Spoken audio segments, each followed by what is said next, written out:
Hello fellow queens, it's your boy Isadora, and this is gonna be a video about like the complete failure of what I was intending to do as a no-buy year that was supposed to run from May 2025 through April 2026. Like, it just didn't work out, and I'm telling you about it.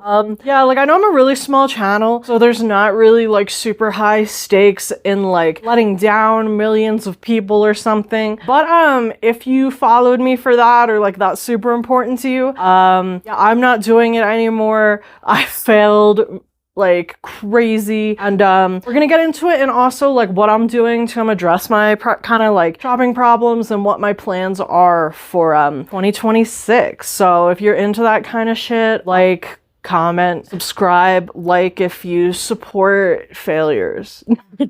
And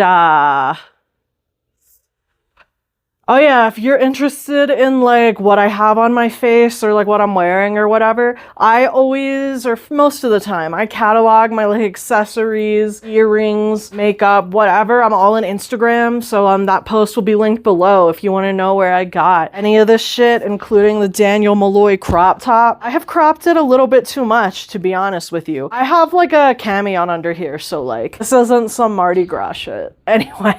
Yeah, like honestly, this past year has been one of the most insane years of my life. There's been a divorce in my family, there is illness in my family, and in January, some shit maybe put on hold on this channel because I might have to go back to like my hometown and like help out a sick family member for a little bit. Again, like I don't want to say that like having a stressful time is like a good excuse to like spend uncontrollably, because again, like if you're spending wildly outside of your means and accruing debt, like you're doing really bad by yourself. That can even be like a harm kind of behavior, honestly. I am not in debt or anything like that, but I have like wildly broke the no-buy, and I've learned that like for me, shopping when I'm stressed is like a huge coping mechanism, which I struggle with. And I kind of realized that like these like issues with impulsivity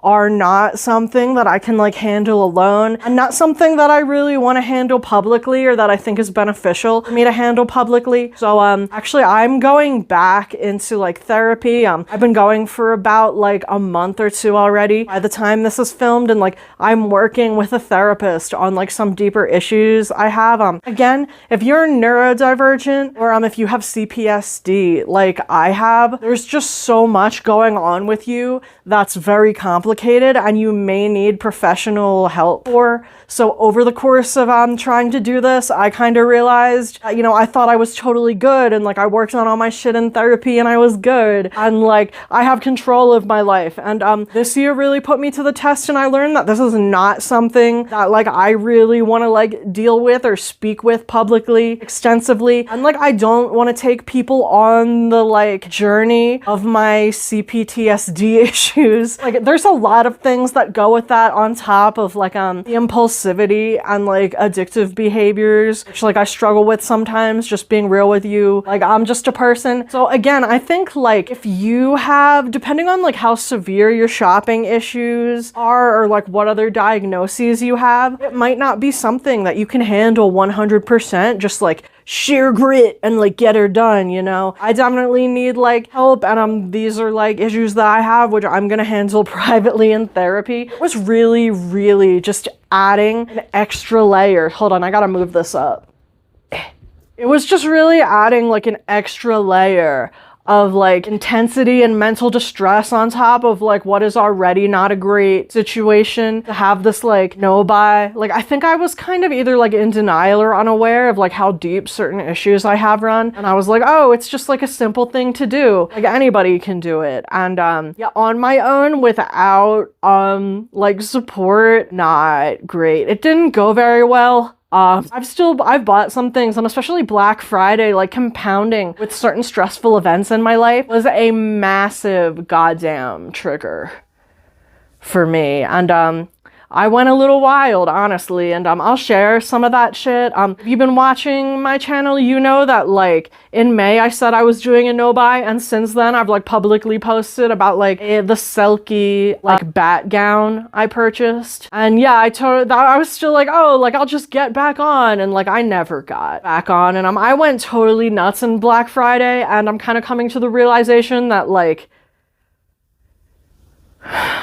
yeah, like working with a therapist is just like, and handling certain things attached to like, again, I don't want to put my whole like mental health history online, but like I'm pro therapy, I'm pro medication. I do like both things, honestly. And again, like depending on what issues you have, shit may run really deep. You might need to like really work on stuff, and it may not be something that is beneficial to deal with publicly. For me, it was just not something that like, cause so many things are tied together that like I just genuinely, and I don't want to like announce publicly.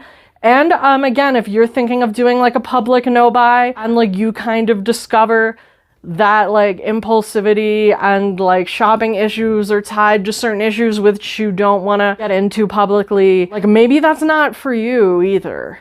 Like, it's just not for me. Yeah. But I am in 2026, I really want to focus on like not acquiring unnecessary objects, and I am gonna keep doing like anti-hauls again. I stopped doing anti-hauls for a while because I was like, how am I supposed to like authentically do anti-hauls and do the usual content related to my no-buy when I'm like not actually like following it? So yeah, like I flunked out, and I'm in therapy and I'm working on it. But yeah, next year I just ultimately want to be like infinitely more responsible with my money, but without the pressure of like confining that experience like into internet content. Don't get me wrong, I love making YouTube videos. I really enjoy, you know, talking about perfumes and like Interview with a Vampire and like interacting with y'all in the comments and talking about things that I like really enjoy. But yeah, like doing intense like self-work like in a public forum